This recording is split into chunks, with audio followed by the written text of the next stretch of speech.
Here we go. Starting the stopwatch.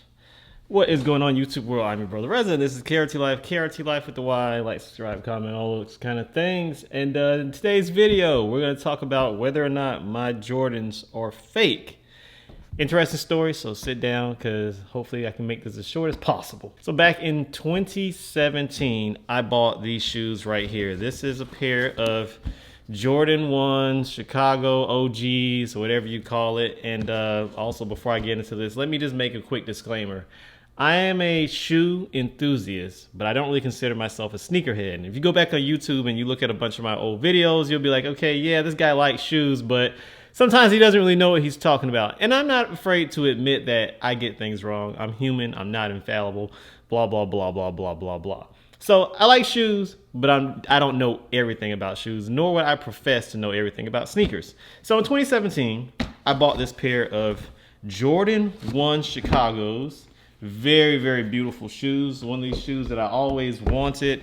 I didn't have these back in the day when they originally came out, but I got them in 2017 because I always liked them. Got them off of eBay. When I got them, I originally noticed that the shoes fit a little smaller than the typical US size 8.5 that I wear, but I really didn't think much about it, so I rocked them, and I wore them a couple of times here and there over the years. As you can see, they, they're not super fresh anymore. I definitely took them out, rocked them, enjoyed them, etc., etc. And yeah, had a good time with these shoes. Now, as time progressed, I kind of stopped wearing them as much as I used to wear them, and they eventually started just sitting in my closet. And then one day I just got the idea in my head, all right, well, maybe I should just sell these shoes because I don't wear them as much as they used to, and they're just sitting there collecting dust and taking up space. Excuse me, allergies are going crazy. So I went to sell the shoes, and that fast forwards us to today, 2025. So I go to sell the shoes on eBay, post all the pictures up, super close up, all this kind of stuff, and make the sale. I bought them for $250 back in 2017, and I sold them for $370 or something like that. So pack them up, send them off for the eBay inspection. A couple of days pass by, and then I get an email from eBay saying that I am selling fraudulent Jordans, and my sale has pretty much been canceled, and they're going to be shipping the shoes back to me. So I was furious because I bought these shoes off of eBay. So I called the eBay people, and I'm just like, hey, I got these off of your platform. Like, what are you talking about? Long story short, they still had to cancel my sale, and they apologized and were like, hey, we know you got these off the platform, but back then we weren't doing authentication practices, and now our authentication practices are robust, so we catch these type of things. And I'm just like, well, that's kind of messed up. And so yeah, that brings me to today. The shoes came back to me. They said they were fake.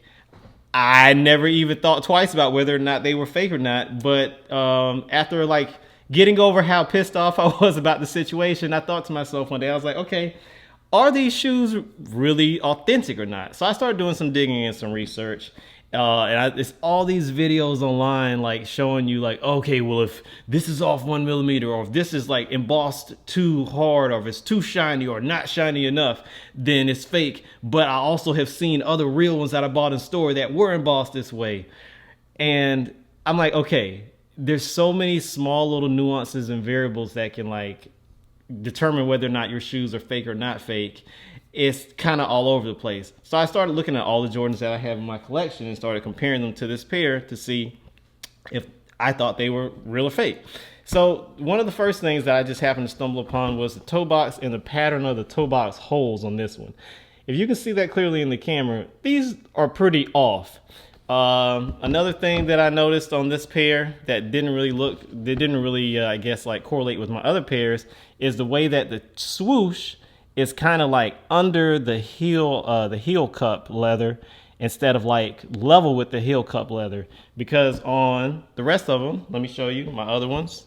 So if you look at these right here, the Defiance, I believe these are called if I remember correctly. If you look at the toe box holes, they make a nice little symmetrical star. If you look at, it's kind of hard to see on this pair, but if you look at how the swoosh is with the heel cup leather, it's very even and spot on and flat. And if I look at my my breads, my breeds, my whatever you call these things. Especially on this one, you can see how smooth the swoosh is with the heel cap leather. And then if you look at the toes on these, it's very, very, very symmetrical. It almost makes a star pattern where the toes, where the holes are on the toes. And so I was like, okay, well, these all look really, really good. Now, I bought these in store. I bought this one in Foot Action, like when they dropped like years and years ago. And then I got this one, I want to say from Amamanier, when they dropped years ago as well. So these I purchased in stores. So that brings it to another thing. Just because you purchased it in store, who knows it wasn't switched on the ship coming over here? Like, how do you know this stuff is real or not? I got a lot of stuff to unpackage about this. And then that brings me to my wife's pair. So I compared them to my wife's pair. Now, I know this is a different size, but I bought these from the Nike store in Ponce City Market in Atlanta, Georgia. And then I looked at the holes. And if you look at the holes on these shoes, they're not symmetrical at all. They look crazy. And then if you look at the way that the swoosh is just like these right here. Like the swoosh is like kind of recessed into the leather cap. So it's like, how can you really verify if these shoes are authentic or not authentic? That's my first thing.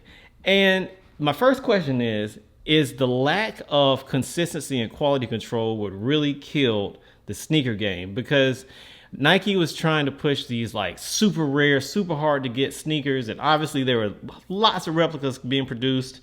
And it kind of like made it so that like you couldn't tell what was real or fake anymore coming from Nike. And it's like, how do we know that fakes aren't leaked into the mainstream supply that Nike is actually putting into their stores, quote unquote fakes? Because if you look at these, like the leather feels great. It's very thick. Outside of them fitting a little tight, I mean, they actually like are really good, and they've held up really well to a lot of wear back in the day when I used to wear these a lot. So they felt real, but when I started looking at the details, I started questioning whether or not the shoes are real or not. And at this point, I honestly cannot tell you whether or not these are real or not. Maybe y'all can tell me. So yeah, like I was saying, one of my major questions is, was it the lack of quality control and that Nike and other brands had that really killed the sneaker enthusiasm that people had so much back in the day?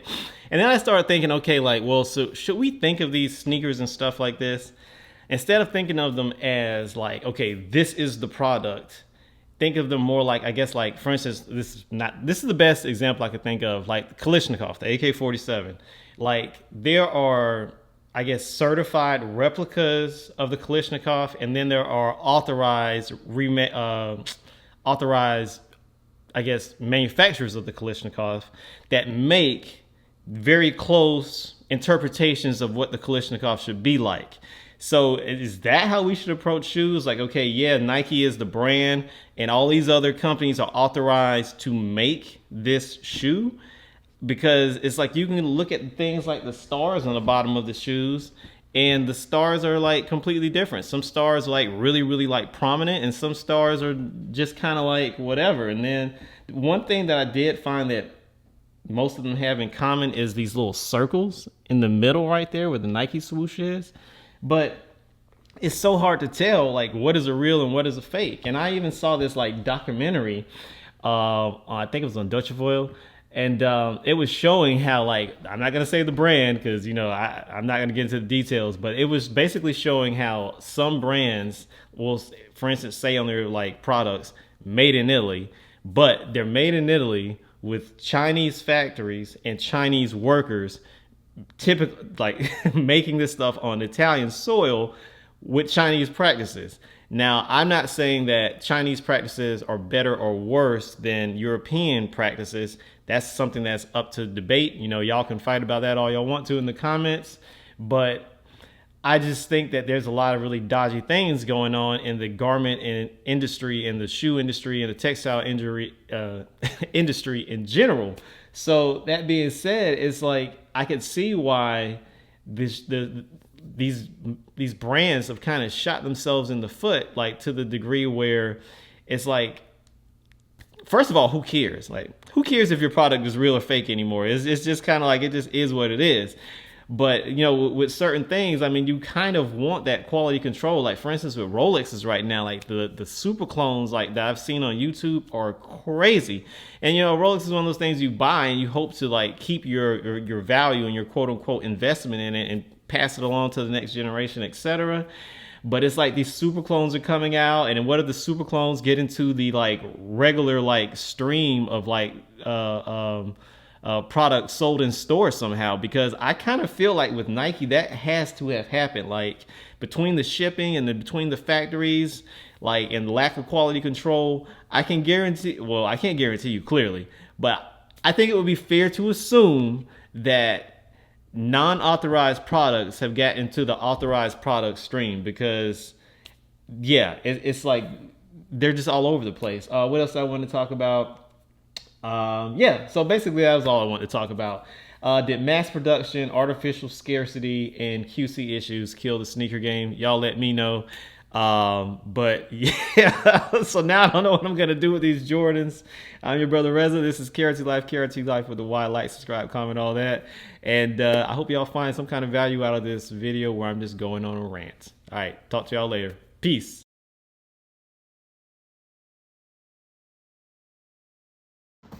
Okay, so there was one other thing that I wanted to mention before I put everything away. I don't know how many people are aware of this, but I remember that when I had this and I had a pair of Royals and I had the pink and black ones, I can't remember what they were called, and they were sitting in the shoe boxes. I remember I opened the shoe boxes one day and all of them had this glitter stuff all over it.